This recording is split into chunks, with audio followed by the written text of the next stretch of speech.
Oh, nice to see you. I hope you're well. If I look like I'm distracted, I'm looking at you on the other screen. Well done as well for getting up when it's dark and stuff. Let's make it worth our while. Really good to see you. And well, let's start. Ralph's here as usual, aren't you, Ralph? Good morning. Good boy. Bring yourself up to standing.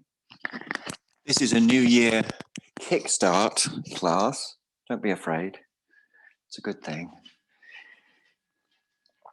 Tadasana. Namaskara. So the sun is thinking about rising at the moment. It's not far off it. So you can sense that somewhere deep within yourself. As the universe is one. So the hands are at the heart. You're breathing through your nose.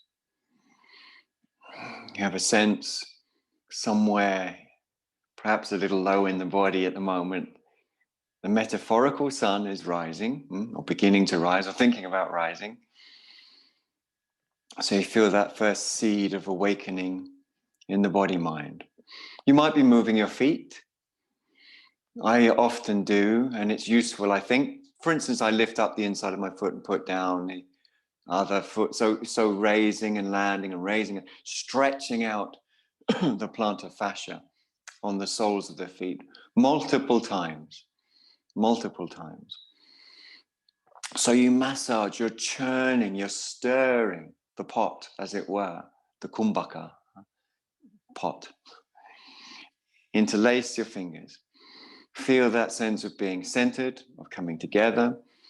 Keep breathing deep and honest. I'm still moving my feet. I'm not saying you should. I'm just saying that might be part of the way you keep the pot stirring. What happens when the pot isn't stirred is that things tend to, at least initially, solidify into patterns. We have many patterns that are waiting to arrest each moment. We call, of course, these patterns samskara in the Sanskrit tradition, samskara. So a samskara is a pattern, is an action that's habituated in this context. There are other meanings of the word samskara. Stretch the arms diagonally down, raise the arms up, and as you come up, make sure you lightly tone up the tummy, right? So you're lightly toning the tummy as your arms raise up. That light tone in the tummy, with your arms raised up, helps us to lengthen the back muscles. Now, when they're lengthened, that's one thing. But the whole thing is giving to that sense of length. So play, breath, intention. Intention is, of course, yoga.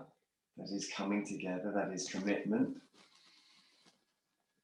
So the breath should flow, but also there may be flowing movements. Again, in this way, circumnavigating samskara, habit patterns that are in everybody's nervous systems. Nervous systems are conditioned by patterns. That's what happens. The only way we can be freed is by our own awareness, here and now. This sort of recognition, pratyabhijna, recognition. Take a big wide circle, great job, gang. Hands to the heart center. The sun is beginning to rise, as it were, in the heart center, rising up. Like little bits of light. So it's really good. It can be an effort to get up this time, but it's really good to practice yoga at this time. The best time, I would say, arguably. It's not that other times aren't great, but this is the best. Huh? We're going to raise up the heel of the right foot and give the leg a little movement. The purpose is this integrative waking up. So the breath comes and goes. So what is integrative waking up might feel like? Feels like the standing leg foot is coming to awareness. We've talked in 2021, and now it's 2022 already. Happy New Year! 2021, we talked about the three arches of the feet, medial, lateral, transverse. Feeling into those on the standing leg foot is very useful. Feeling into those is very useful. When you're ready, continue then by bringing your leg up and take hold if you can, the ankle, and bring The heel up high into the top of the inner thigh, hands to the heart. Riksha means tree in Sanskritam. And it can be wobbly and it can be whatever it is. It's just the way it is. But you breathe into it. Integration means saying yes. Step one of yoga, stepping stone one if you like, can be stretching. That can be our mode, like stimulating, moving, stretching. In modern posture yoga, that's the way. But that's stepping stone one. It leads you in the middle of the river, but we're trying to cross the river. So we need stepping stone two, which is to give to that stretch, which is a sense of study, we could say, swadhyaya, absorption, which comes out of love, comes out of passion, comes out of interest, comes out of fascination. So these are the sort of feeling tones: love, fascination.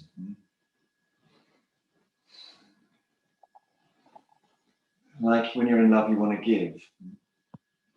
Okay, release your hands, place your foot, take a breath.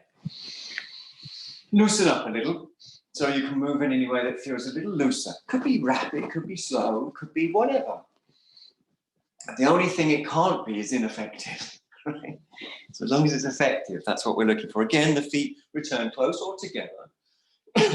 When we're coming up into Vrikshasana, you definitely want your feet close. Together is not always possible, but close is possible. Raise up your other heel, and feel into the standing leg foot arches. Remember, there are three. Everyone, I think, knows that there's a medial arch, one on the big toe side. Less of us know that there's a lateral arch, a mirror image one on the opposite side. Feeling their awakening takes letting, you have to let go of your stories about anything, right? About anything. And it's not because I'm saying that or it's written in a yoga text, it's because that's how it works. You feel for yourself. When ready, go ahead and raise up the other leg and the heel into the thigh and the thigh into the heel and the hands into the heart center, anahata. Of course, the word anahata doesn't mean heart. If we want to use the words for heart, we have roots like prit, and from there hridaya and so on. But the anahata is sometimes the name of this chakra area. And it means the unstruck sound. So a sound that it has no origin. It's the sort of resonance of the way things are. The awareness of that is called Nada Yoga. Still breathing free, feeling into those arches.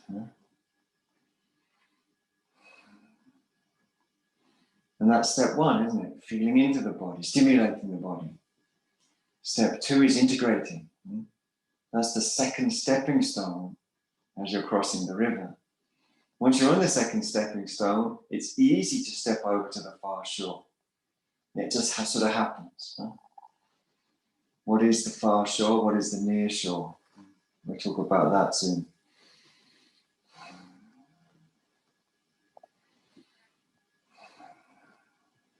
Keep everything that needs to be or can be soft and flowing, soft and flowing. Okay, super. I love tree pose. Bring your hands down. Feet close or near each other. Loosen off any way that's effective. It could be super slow. It could be with the arms up or arms down or whatever. It could be rapid. It could be shaking. But what it isn't is institutionalized. What it isn't is serving an idea or an attachment of any kind. Yogins practice emptiness. Now we're going to take the feet apart. Let's say hip width. Let's ascertain hip width by pushing the pelvis to one side and feeling where the bony prominence sticks out furthest. That's what we're going to call hip width. And we find that on both sides, straight lines down from there to the little toe side of the feet. So we're actually finding the greater trochanter of the femur, for those anatomy nerds. We want to parallel that awareness with an awareness of the lesser trochanter of the femur, top of the inner thigh. So top of the outer thigh, there's a prominence. Very top of the inner thigh, there's a prominence too of the femur bone. Same bone, just prominences. From the inner thigh prominence, the lesser trochanter, the psoas extends up underneath the abdominals into the sides of your lower spine. Raise the arms and feel the psoas stretch. Play and move to encourage the psoas stretch. Disappear to reappear. Disappear to reappear. That's the same as saying go from this shore to that shore. Right? You can say from samsara to nirvana if you like. Right? From limitation to the non-limited. Roots of the neck real soft. Breathing easy through the nose. Playing in a way that helps. Beyond thinking. Unmana. Beyond thinking. It's very easy to sort of, what side am I on? Choose your sides. You know? There's us and then there's them, isn't there? And we know. But actually, beyond thinking doesn't have sides, doesn't have opinions that it sticks to. It's open receptivity. And that allows us to give to this moment, to listen, respond. This is the ultimate in bhakti. Ultimate in bhakti. Now, once you've moved any amount, I could do that for ages, you know, because I'm feeling into it. It's not a technique, it's not a memory. Press the feet, raise the fingers, inhale. Exhale, bend your ankles, knees, and hips. And you can play with that. You can feel there are parts of the body that agree and parts that need to be drawn in. Tiny fibers in the knees or hips. Listen and respond, we say, in Vajrasati Yoga often. So you're playing. And you don't have to think, is this sanctioned by, you know, some sort of stone tablets in the yoga world, you know, written on Mount Meru or something. No, listening and responding means it's beyond thinking, right? It's knowledge, but not knowledge that is grasped, but knowledge that is given to. So the knowledge of this pose, Utkatasana, is listening and responding. It's a dance, it's spontaneous, it's a hajja. Stand up if you're ready, shake out if you want. Big circle, hands to heart, deep breaths in and out. Step or jump, up to you. Step or jump to a star. Sanskrit word for star, tara. Tara. So like a star standing. With the pelvic floor in your awareness, the central axis of the body, fully aware of the central axis of the body. Turn the palms up. Raise the arms. Don't impinge on the roots of the neck. We don't say, raise the arms but drop the shoulders. We do say, raise the arms but soften the trapezius. Right, which is a psychophysical instruction. So as you raise your arms, the trapezius is the most superficial muscle in the back, and it comes from your skull, down your neck, out to the lateral third of your collarbones, and then back down to the bottom of your ribs. So it's got three areas. We're interested, particularly at this time, we're interested in all areas, but particularly the upper and middle fibers of the trapezius. Now turn your back toes in, front foot and leg out. Doesn't matter which way you turn, you're going to do both ways. And then walk your front foot further across the width of your mat. Lift the back heel, externally rotate it, then bring it down again.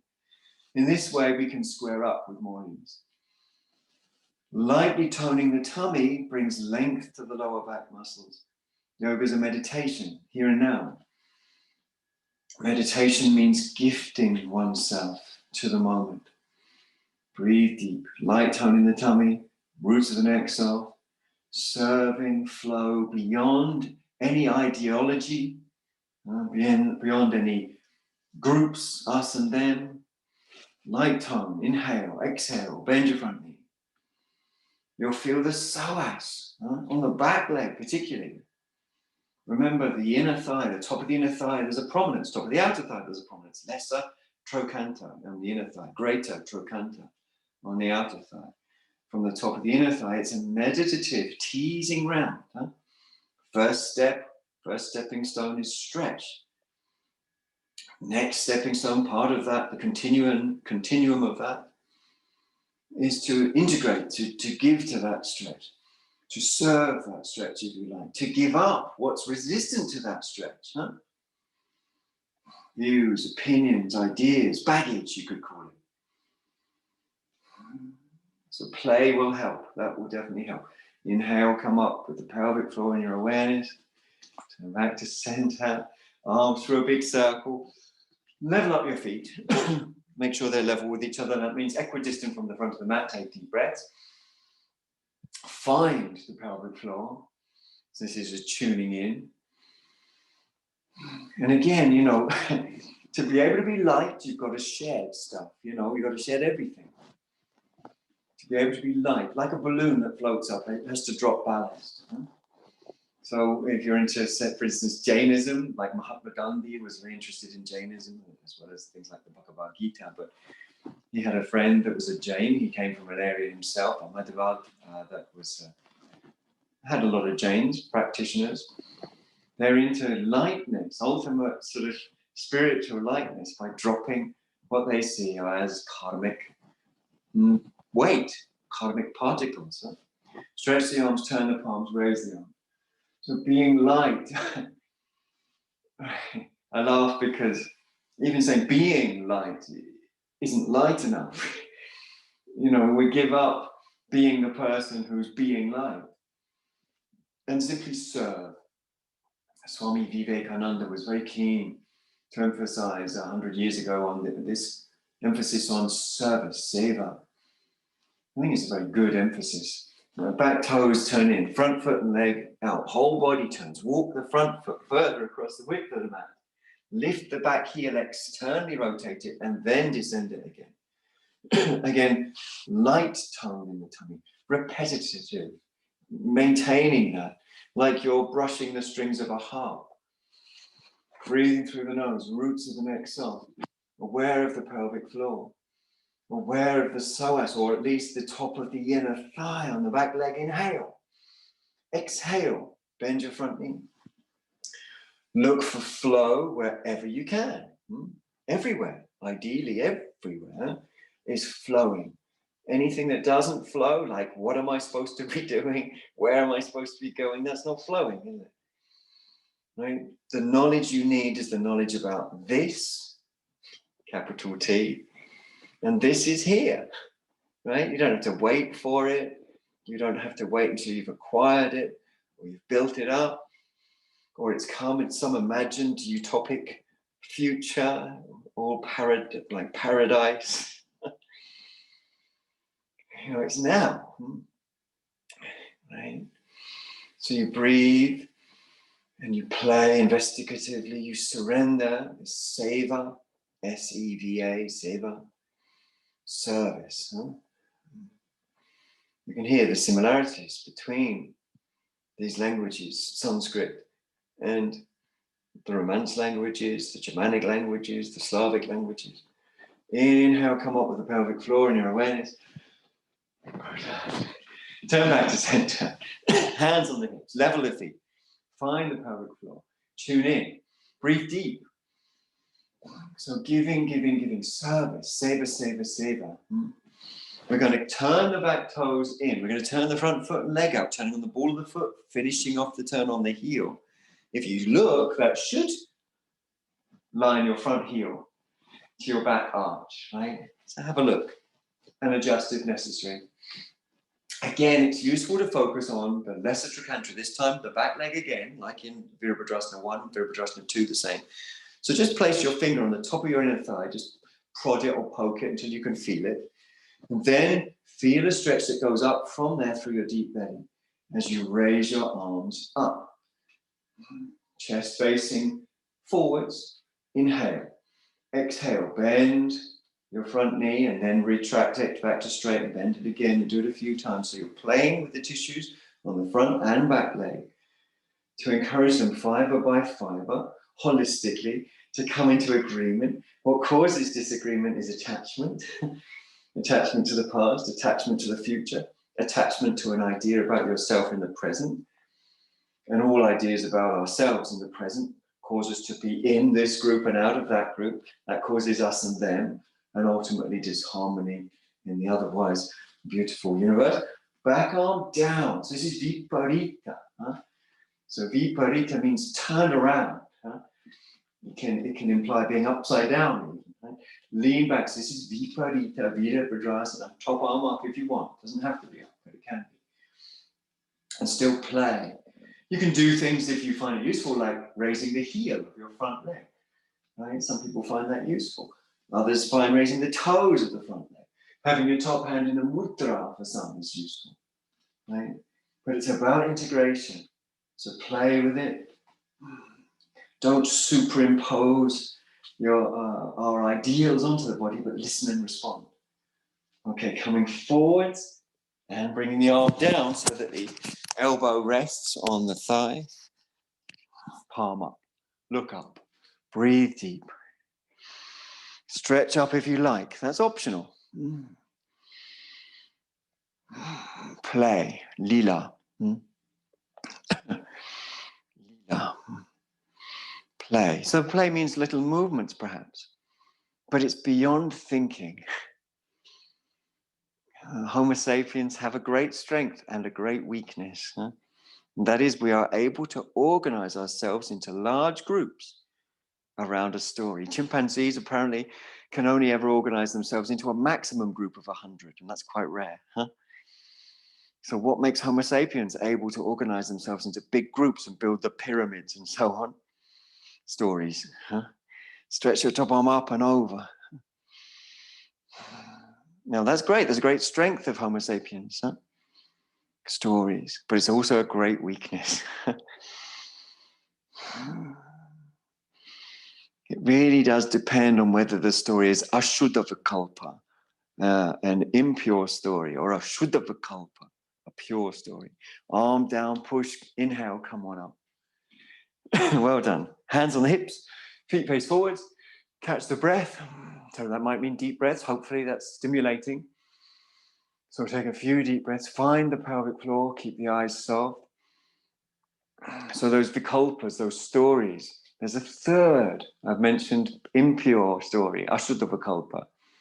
What's an impure story? I am a separate autonomous being.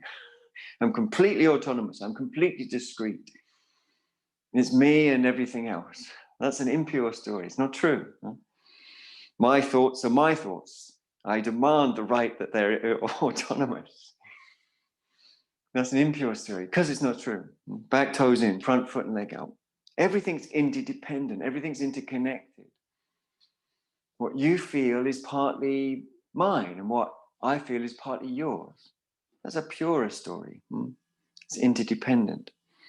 But there is a third version of stories we'll talk about soon. First, focus on the inner thigh of the back leg.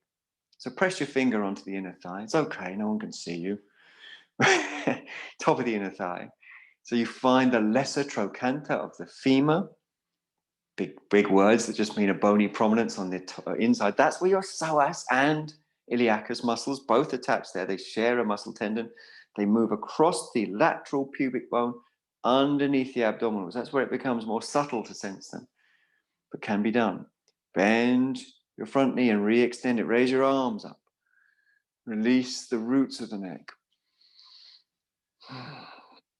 All for one and one for all. We want integration. That's, after all, one translation, one strong translation of the word yoga is integration,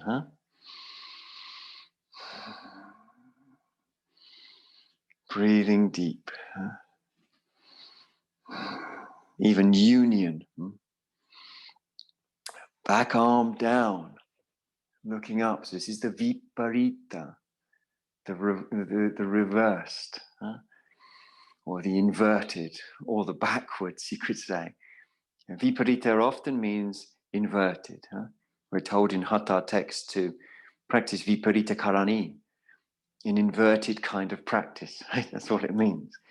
Now we know viparita karani is a lovely pose where you support the pelvis, perhaps on bolsters, have the legs up in the air or on a wall. Lovely. But there's lots of possibilities. Breathe easy. Focus on that inner groin of the back leg. Then come forwards. Elbow down, palm up. Look up. Stretch up. Breathe through the nose, optionally up and over, but it can just stay up. And sometimes it's appropriate not to raise it at all, that's fine. You won't find poses like this overtly mentioned in Hatha texts, or even tantric texts, or even Bauda, Buddhist texts. But you'll find the principle of yoga, you'll find the principle of using the body is in those texts, in various forms. Breathe deep, breathe honest, play your way into the pose. We're going to come down rather than up, so windmill your top arm down if you can, and then hands on the floor, externally rotate on the ball of the back foot, step your front foot back. It's a bit of a move, and you're in Adho Mukha Svanasana, downward facing dog pose. Adho Mukha Svanasana. Deep, honest, expressive breaths. Heels don't have to be down at this point or at any point. It has to be said that some people's anatomy will mean the heels will never land, and that's fine. No text lists down face dog, right? We have an antecedent of the pose in Gajasana, the elephant pose, which has very vague instructions. It's hard to work out what's meant in a text from the 17th century.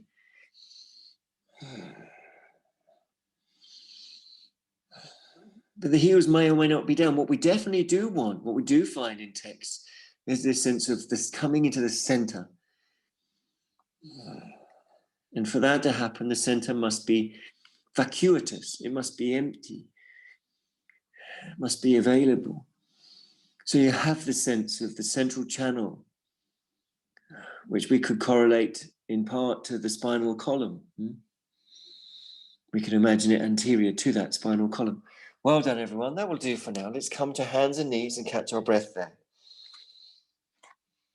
Take a few breaths. So being on the hands and knees is nowadays called Brahmanasana. A lot of these pose names are contemporary. Even when you've, I've been practicing for, this will be my 32nd year. And, I've seen so many new poses come and many new names. It's hard to keep up. And there's nothing wrong with that. Nothing at all. It's lovely that the practice is still flowing and doing its thing. Anyway, this is Brahmanasana, the so-called tabletop. And we're moving the pelvis side to side, purposefully. And the purpose is to disappear and to reappear in our true form. Tada drashtu swarupe avastanam. The purpose is to disappear and to reappear in our true form. This is like samsara turning to nirvana. This is the near shore moving to the far shore. Now we're going to move our knees forwards and turn our hands the other way around, so the fingers face towards the knees. And there's a stretch, of course, you'll feel that across the 8 bones, 7 of which make up the carpal tunnel, and then there's this extra bone, the pisiform. So as you're moving left, moving right, you can feel that there are indeed lots of bones, right? At the front, as it were, at the beginning of your hand, at the end of your arm bones, at the beginning of your hand bone. There's a sort of arch of bones. 2 rows, front row, back row. And as you move, you can at least have some sense that where there's these bones and their connecting ligaments can be jostled and realigned, and that can be purposed from the absorbed yogi's point of view.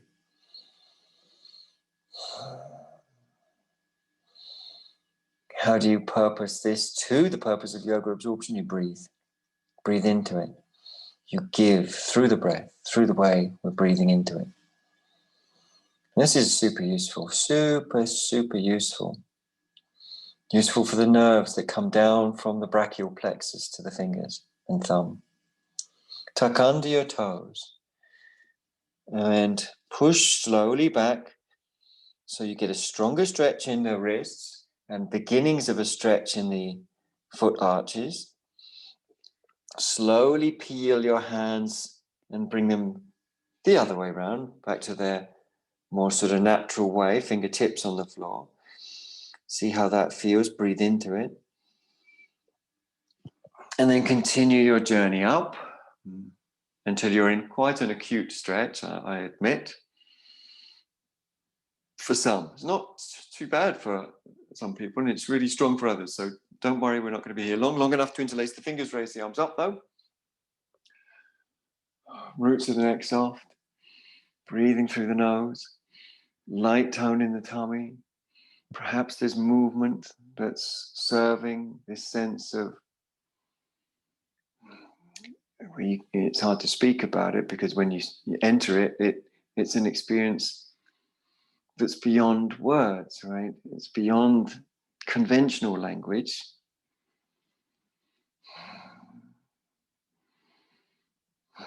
There's all sorts of theories around bija mantras, mantras, seed syllables that have no direct meaning but express deities and so on. Big wide circle. Well done, everyone. Okay, come on out of that because I know it's intense. And lay on your back.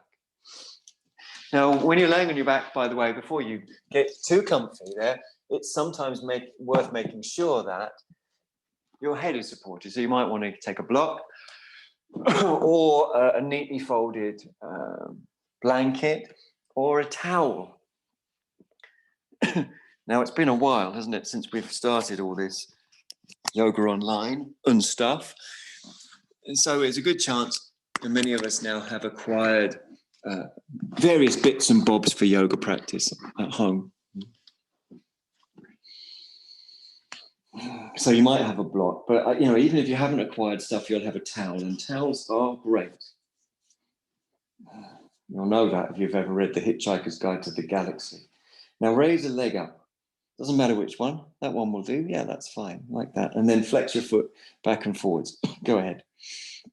So dorsiplantar flexion. You can add other movements, circling, half circling, bending, extending, anything, shaking. Again, we don't want to limit ourselves. We don't want to limit ourselves with our preloaded ideas or ideals. Right? You can only actually really know the way things are if you're available. So the spontaneous Vajragita, a poem, Tibetan poem, it says, trying to grasp the ungraspable, you just exhaust yourself in vain. No point. Let go the tight fist of grasping, and boundless infinity is revealed. What is boundless infinity? This, we can call it Prakriti, nature.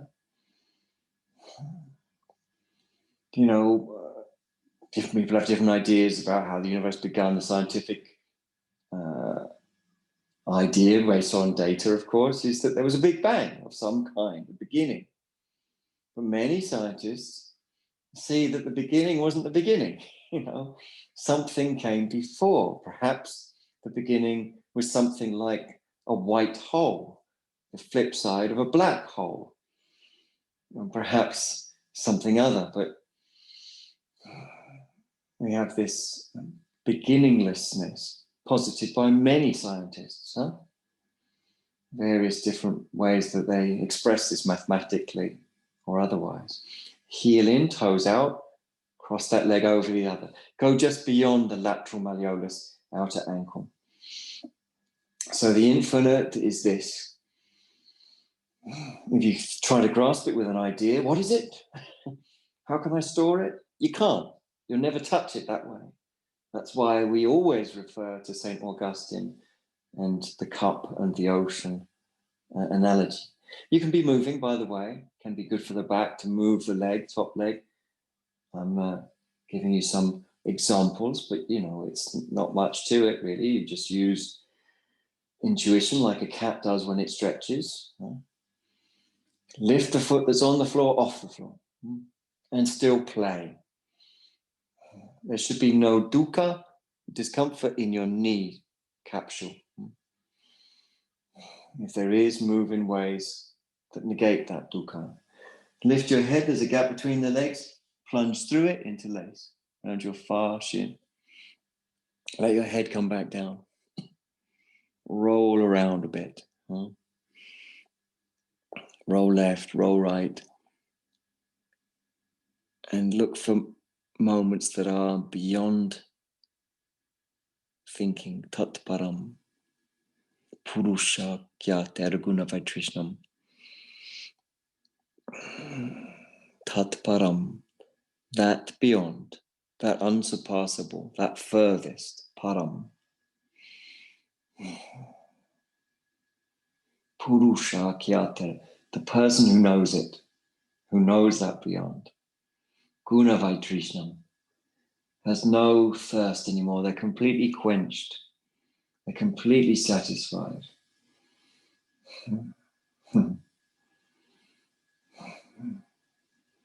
So this is seen as the answer in Eastern philosophy, to know tat param, that beyond. What is it beyond? Convention, division, idealism, views and opinions. Okay, release and place your foot down. Tuck under the buttocks so you lengthen the lower back, catch a breath or two. Let's take a few deep breaths together. Make sure the neck's relaxed. Obviously, head support doesn't have to be taken. And if you find you can have too much, just as you can have too little. Raise up the other leg when you're ready. Dorsi plantar, dorsi plantar, dorsi plantar. Flex the foot. Dorsi is pushing the heel up, plantar is pushing the toes up. Move the leg, bend, extend, shake, whatever. Move laterally, move medially. But I know, we know that what it's like to overthink things. It's not helpful, is it? Never helpful. You send yourself into a muddle, you send yourself into anxiety. Why does it cause anxiety? Because there's no resolution. Thinking doesn't come to resolution. You can't really think and think and think and think and think and think, and then you kind of understand. Through thinking, you might realize that the thought you might have is, I need to let go of thinking. I need to know the way things are. I need to not jump forwards into the future. It's so easy, isn't it, to jump forwards into the future? What will happen next? What's coming? Gosh, that causes a lot of harm in the world. People anticipating harms that haven't come yet and causing harms in the present on the basis of that, for example. When ready, if ready, heel in, toes out, cross that leg over the other, go beyond the lateral malleolus. The foot remains dorsiflexed. Lift the foot that's on the floor off the floor.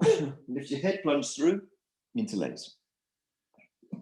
This is several versions of Suchirandasana. Rolling around is very useful if done correctly. And correctly is love. It's tat param, it's that beyond. It's shunyata, is emptiness.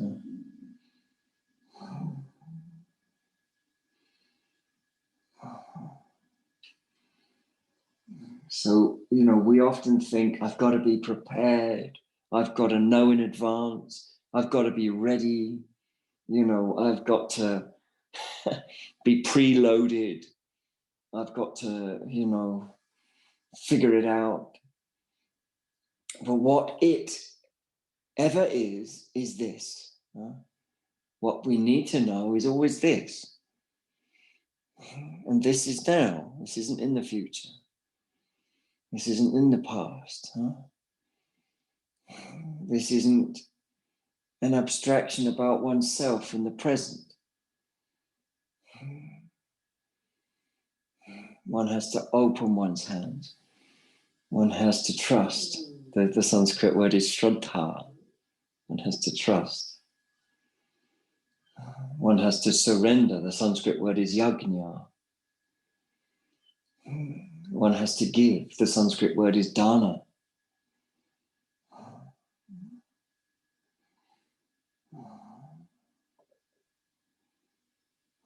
one has to dissolve. The Sanskrit word is vilaya. Okay, gently release. Well done, everyone. Roll over onto your side and bend the leg you're laying on. So again, we're going to massage the central channel. Well, we're massaging the two channels, lateral channels to the central channel. This is yoga physiology. So you've got a bent leg, right? It's 90 degrees between your thigh and the tummy. It's 90 degrees between the calf and the thigh. We're going to extend. Remember the lesser trochanter, the top of the inner thigh. There's a lesser, there's a greater. Same bone, right? Prominence is of. And you extend from the lesser. And by doing so, you're extending the lower end of the psoas and the iliacus. But remember, stretch is the first stepping stone. You must take the second, otherwise you're stranded in the middle of the river. Imagine a turbulent, fast-flowing river. You're stepping across to the far shore. First step is stretch. You must take the second step, which is to give to that stretch. And to give is to surrender, right? Because what's not giving is preoccupied. Now let the leg come back down. So preoccupation, we let go of. Keep space, keep movement that conduces to space. Lightly tone the tongue. Push down when you're ready. Lift and turn. Elbows, forearms, wrists, all come to the floor. We're massaging a very important area, the thoracolumbar fascia. Big words, anatomical words can be, they can be off-putting. But if you break them down, they become a lot more straightforward. The thoracic spine is the spine that connects to the ribs. 12 bones make up the thoracic vertebral bodies. The lumbar, so thoracolumbar is thoracic plus the lumbar. Those are the bones, the 5 large bones beneath the ribs that run down to the beginning of the pelvic area, where we have a flattening of bone known as the sacrum, 4 to 5 bones of the sacrum, and then the tail underneath that, 3 to 5 bones, fused or semi-fused. So feel into these are tangible realities. Top leg on top of the bottom leg, curl up from the side, just use your arms to push your way up and bring your feet with appropriate care to the other end of your mat. Nicely done. Bend the leg you're laying on to 2 sets of 90 degrees between the thigh and tummy, between the calf and thigh. This, of course, is the pose we know as Shayana Marichasana. Extend the inner thigh. So this is meditation. Remember, stretch, first stepping stone. Now you're standing in the middle of a fast-flowing river. So you want to take the next step, right?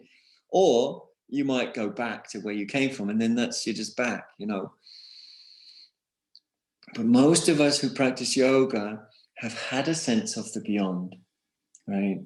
We've had a taste of it, perhaps many tastes of it. In the Zen tradition, this is often referred to as satori. Right? You keep tasting it, the beyond, right? Maybe in a moment where you forget to run your programs. Like when something's beautiful or sad, and you forget to run all your agenda, the groups you're in, the political parties we follow, and the sort of kula, the little sort of tribes that we form. Right? We go beyond that. They're nice, well, I get it. But going beyond that, eventually the leg comes down with the inner groin open, given to this. We're serving the goddess, right? It's the sort of ultimate. The ultimate group is everything, isn't it? So yes, be part of a group, but be part of a group that there's no outside group. Lightly tone the tummy, push, lift and turn. Elbows, forearms and wrists. So Homo sapiens, strength and weakness is they know how to group together. Right? Chimpanzees, they haven't built their own version of the pyramids, as far as we know, because through observation of chimpanzees, it's been observed that they can't form social groups of more than 100. It's rare for them to form a social group of even as many as 100. Why is that? Because to form large social groups, you have to have agreed stories. Huh? The Egyptians all agreed that there's a pharaoh and that they're a sort of god king and all that, they agreed. And so they, agreeing with their social conventions, for better or worse, made pyramids. Huh? Took thousands of people, generations. People gave their whole lives, and then their children gave their whole lives, and then their children gave their whole lives to build the pyramids. Huh? So that's both a wonderful thing and a terrible thing, isn't it? So stories can be good, but we need to firstly make sure we're not following an impure story, because impure stories cause suffering. Impure stories are stories that don't reflect reality. Pure stories reflect that reality is interdependent. Science tells us that, but you can experience that as well. You don't even need to ask a scientist if everything's interdependent. You can feel it every moment of every day. Okay, top leg on top of the bottom leg, curl on up from the side, come up nice and easy, well done, and back onto hands and knees. Excuse me, catch your breath. Wag your tail if you find it useful. Breathe easy and honest and expressive. Untitled will involve us taking one foot forwards into the place of its own hand. So the foot comes forwards, go ahead, you got it, that's it, into the place of its own hand. And then with fingertips or hands flat, depends on the length of your arms, doesn't it? You can even use blocks for your hands. We're going to lift the back knee and play. So playing is like turning the dial of a radio. And the purpose of turning a dial of a radio is to find a radio station, presumably one you want to listen to, and tune in on it until the signal is sharp and clear. So you're moving back, you're moving forwards, tuning in. That's the first stepping stone, moving to the second. The stretch is the first stepping stone. Bringing harmony, bringing agreement into that stretch is the second stepping stone. And it's that harmony that causes us the ability to let go of stories altogether and to step to the far shore, which is a storyless realm of direct reality, direct experience of reality. The knee eventually comes down behind the pelvis. It's light tone of the tummy, breathing through the nose. Finding the pelvic floor. Finding the pelvic floor. Climb up onto your front leg with that light tone. Still breathing through the nose. Now you can feel a stretch in the psoas of the back leg. Do make sure you can see how sloped my back leg is. So my thigh is sloped at an angle, not directly underneath.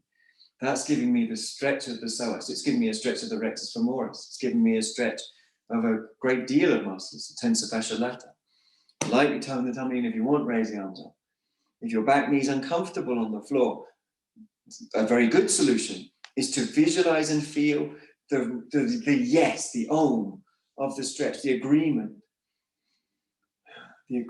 to the stretch.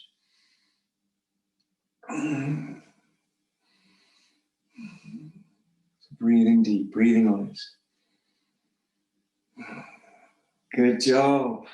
Come back down slow. Well done. It's a big stretch. I love it. Back to hands and knees. Catch your breath.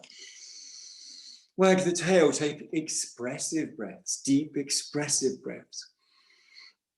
Move in ways that are integrative, that are absorbing.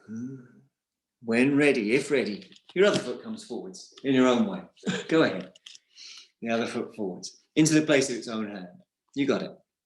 Again, position the back knee. Not only by lifting it do we get to stretch in different directions, but we also get to place the knee a little further back, giving us that diagonal angle. But we also, as well, get to place with attunement. Energetic attunement, which on a mundane physical level means you're placed well on the bursa, the fluid-filled sacs that each synovial joint has around it, and the knee has quite a few bursa. Looks like there's 4 to 5 bursa around the knee, but I'm told by a reliable source that they can range in number, in fact. Okay, climb up onto your leg. Breathing easy. So in yoga we have pramanas, ways that you can know something. One of them is a reliable source. Right?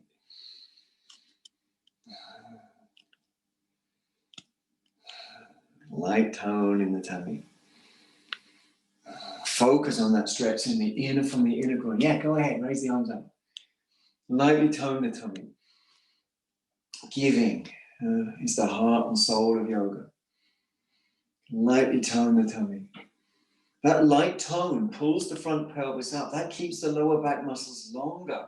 Muscles that really benefit from a stretch like the quadratus lumborum. Muscles that extend up to the bottom of the ribs and down to the crest of the pelvis on both sides. Breathing, not just stretching, taking the next step, the next stepping stone. And it's from that second stepping stone that we naturally step onto the far shore. We move from Shuddhavakalpa, from Ashuddhavakalpa, an impure story, to Shuddhavakalpa, a pure story, to Nirvakalpa, no story. Okay, come down, slow and easy. Well done. Back to hands and knees, catch your breath. Wag your tail. We've got a couple more things we're going to do. So before we come into the little tantric practice I want us to do together, we're going to bring one knee directly behind its own wrist. You can do that when you're ready. So one knee forwards behind its own wrist on the floor. And then the foot moves diagonally across the body. You got it. And you stretch back slowly, if you like, the other leg. Many people like to be up like this, but many more, I think, prefer to be down like this on the forearms. So either way, how do you decide? You say, I don't know, I'm open to both. Well, check out your breathing. If your breath opens up and you feel a sense of relief, release, when you come down, then go down, you know. Intuition arises, these powers of the goddess arise upon giving. What are the powers? Well, one of them is the power to know, jnana shakti. So that manifests as intuition. We call it listening, responding. We could also call it dance. Breathing through the nose, soft eyes, soft brain, soft jaw, soft tongue.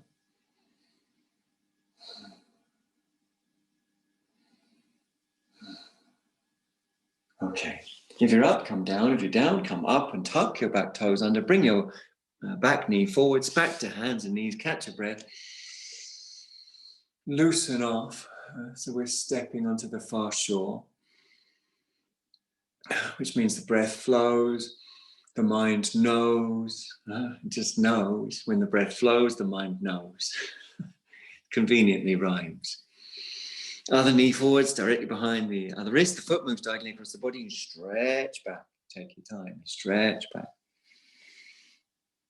And again, if you feel released by coming down, come down. If you feel, released by going up, and maybe you'll go down for a bit and feel like coming up, or be up and feel like coming down.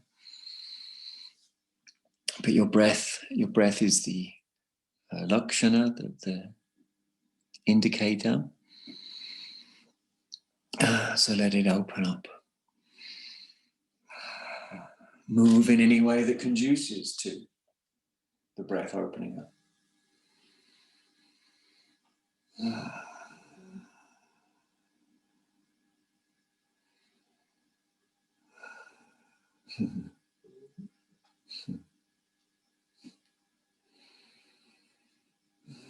We all know that Om, which is a bija mantra, is probably the most famous bija mantra and the one that's most associated with most forms of yoga. If you're a Vaishnava, a Shaiva, a Bauddha, if you follow Mimamsa, if you follow Nyaya, any of these schools of Indian philosophy, then you'll be into Om. If you're a Sikh, you'll be into Om as well. Om is across the board, and it means I agree, I assent. Okay, really good. If you're down, come up. If you're up, come down. Bring your back knee forwards, come out of that position. And if possible, I'm going to suggest we sit in Siddhasana for our final practice that I mentioned, which will be brief but effective. Siddhasana is where you place both heels aligned with each other and aligned with the midline of the body. So my suggestion is a brick block if you have one. They're not expensive, so worth getting, but you can use two of the regular blocks, so with the short end facing forwards. And you can even fold a towel. If Siddhasana is not comfortable, please feel free to sit in any comfortable seated position. We're just going to imagine every time we breathe in, it doesn't matter what configuration, we're going to be visualizing a few things, but every time we breathe in, we're going to imagine that the light comes in as green light, and we're going to associate that green light with purification. So green light equals purification in this, right? And inhalation always equals green light. Okay, so that's easy to remember. The first thing we're going to do in a moment is we're going to be imagining that we're breathing in through the left nostril, green light, and it moves through a channel that we imagine on the inside, goes up from the nostril, hits the top of the skull, comes down to the side of the central channel to the pelvic floor, right? There's another channel that's its mirror image on the other side. So as you breathe in the green light down that left channel, as it gets to the bottom, where actually three channels meet, you imagine it moving across and coming back up the opposite channel. As you imagine it coming out of your nose with the exhalation, you imagine pink light, right? So breathing in, green light, breathing out, pink light. No, sorry, that comes later. Breathing out, blue light. My apologies. So green, always on the way in, this time blue on the way out. So you can begin that when you're ready. You're just breathing in, imagining the energy comes in as green light through the left nostril, down through that channel, down to the pelvic floor, shifts as you hold the breath, moves as you breathe out, moves up the opposite channel and out as blue light, like blue smoke or blue light. And you just keep that going. The better you visualize it, the more viscerally you feel it, the more effective this practice will be, and it will be powerful. As you're doing this, imagine that you're purifying obstacles and obscurations connected to the past.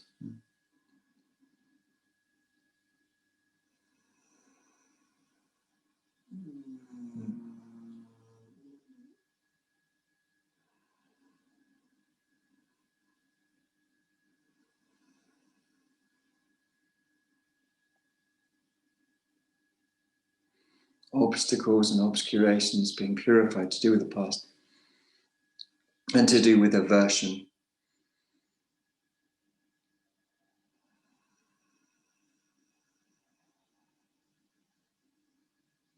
Couple more rounds, green on the way in through the left channel, correlating to the left nostril. As you hold the breath, as the energy you imagine reaches the pelvic floor, shunt it across, like changing tube lines. If you've been on the tube in London, you'll know what I mean. Sometimes you have to go through tunnels and you'll change line and you're going through a different tube line. Now, when you're ready, you're going to reverse it. So green light still, remember it's always green on the way in. Through the opposite nostril, moves across as you hold your breath. As you breathe out, you imagine it coming out the other channel, this time as pink light. So you can begin that when you're ready.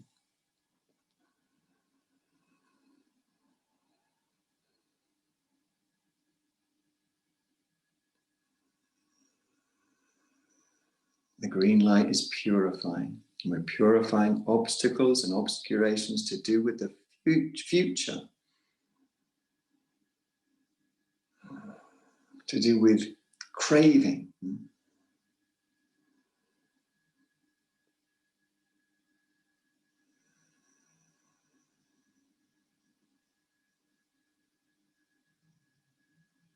Pink light or pink smoke coming out.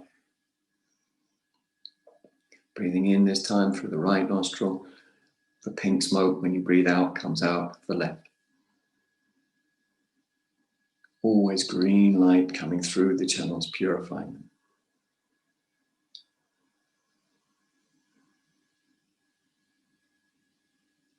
Couple more rounds. Tell yourself, I'm purifying obstacles and obscurations to do with the future.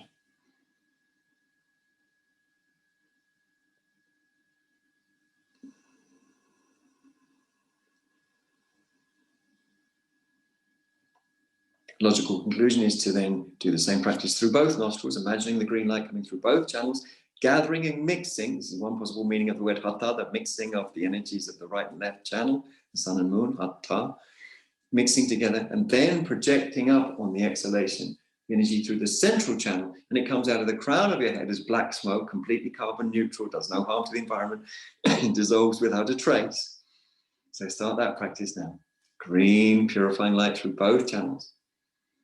Gathers and mixes as you hold your breath at the end of the inhalation, and then is drawn up, pushed up even, through the central channel, purifying the central channel, purifying obstacles and obscurations to do with ignorance and to do with the present. This sort of black smoke coming out of the head, and all that ignorance coming out with it and dissolving without a single trace left, completely purified, completely dissolved.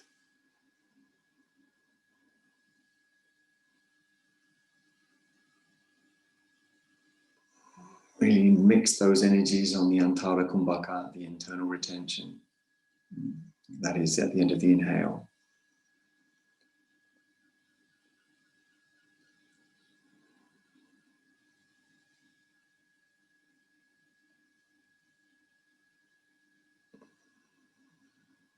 Purifying obstacles to do with ignorance and to do with the present. Last round.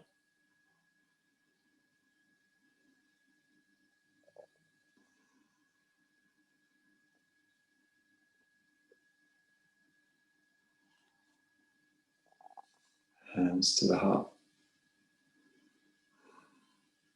If you agree with the following statement, say out loud after I say out loud, oh, which means, yeah, I agree with that.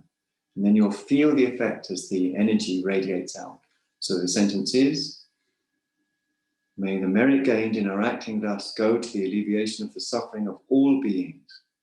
Oh.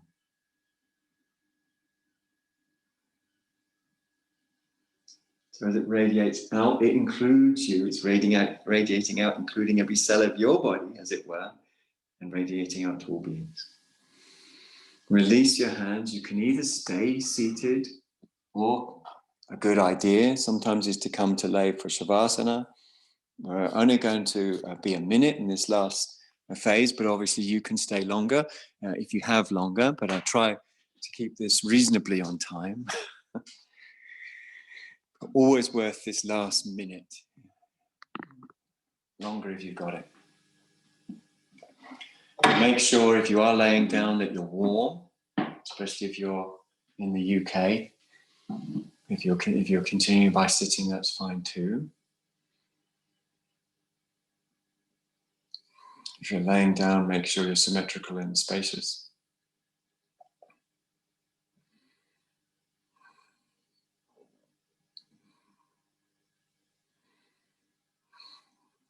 We rest in Rigpa. What is Rigpa? It's the Tibetan version of the Sanskrit word vidya. What is vidya? Vidya literally just means seeing. Some people have translated it as science, or seeing the way things are.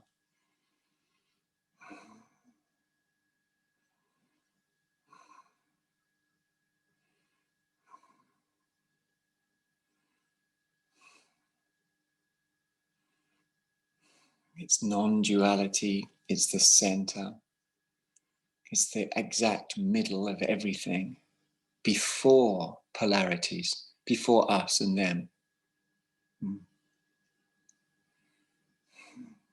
before young and old, before sickness and health, before have and have not, before can and can't, before agree, disagree,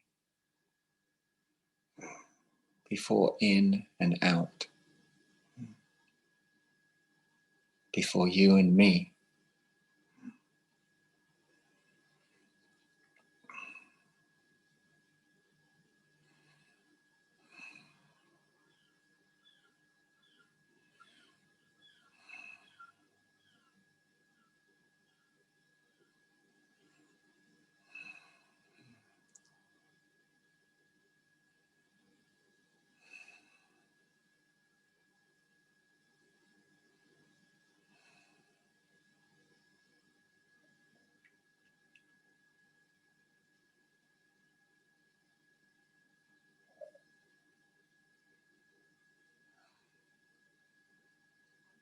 You can lay on, of course, that's no problem. Or sit on. But if you're ready now and it's the right time now for you to come round, stay anchored in the center. And let yourself come round from that center, but just keep anchored, and in the center as we go about our day. So if you're coming up, you wiggle your toes, you stretch out. If you're seated, you might rub your eyes, maybe stretch out, but you keep your anchor. Whatever you do that's superficial, never you lose your anchor. If you're laying, you want to roll to one side, lay there a while, and then the other.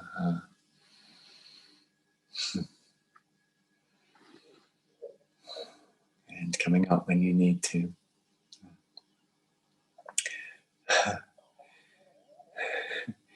Very grateful to you all.